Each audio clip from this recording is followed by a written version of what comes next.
there were 8 other people that I had met through my early days at Accenture who said, I'll be a part of that. And we started our group, which was national and virtual at the time. And over the past 16 years, we have grown to now over 500 members nationally. We also now have an Indigenous Peoples Employee Resource Group in Canada. So between their group above the border and our group here in the States, we have a very substantial number of Accenture people who gather with this common ground of Indigenous people's rights and cultures, etc. So it's just been so rewarding. And when I founded the group, I wanted it to be focused on creating recognition opportunities for our Native American employees. I wanted people to be able to help with recruiting activities to bring other Natives into the company. And then I also wanted to make sure that we were remembering our cultural traditions and ideals. And so Native American Heritage Month is a great opportunity for Native people and allies to come together to just build that greater understanding and awareness of what all of the cultures represent.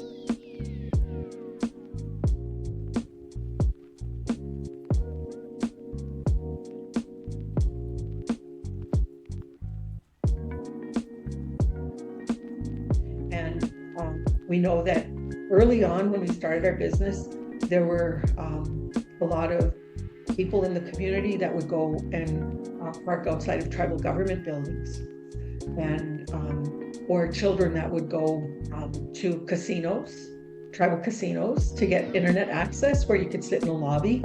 And that wasn't really condoned necessarily, but it was where they could get access. And something that has stayed in my mind for a long time is talking to a teacher. And I think everyone has these stories, in different communities, because this didn't just happen in tribal communities. I've heard it happens in other rural areas as well. She said when the kids leave school, at the end of the day, their access to learning ends because there's no access at home. And in some instances, they don't have vehicles to get back to school. Early on, there was such a concern about the digital divide.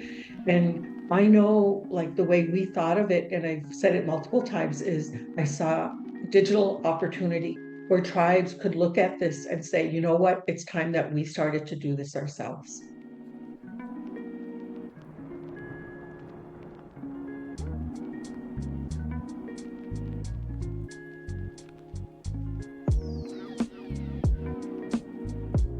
And there are other, IBM actually offers a program that's now called Skills Build.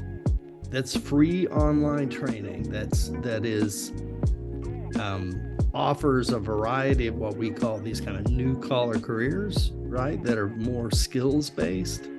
And that Skills Build, as a parent, I have 2 kids that are, one of them's now in college, the other one's a senior in high school. And for a while, I was the chair of the Los Angeles Unified School District's American Indian Education Parent Committee. That's a long, long thing to say. But so as a parent working, trying to work with the school district, which is the second largest school district in the country, to give opportunity to some of these Native and Indigenous kids. And a lot of them, wouldn't even self-identify.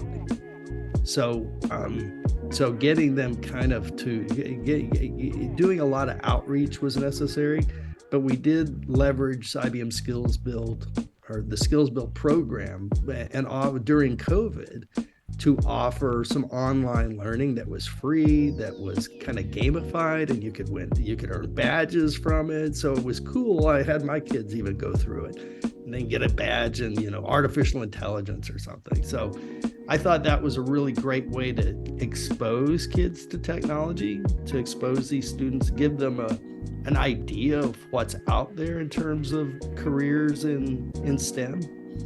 So a lot of it's that. A lot of it's getting exposure and understanding, hey, there are people that are doing this.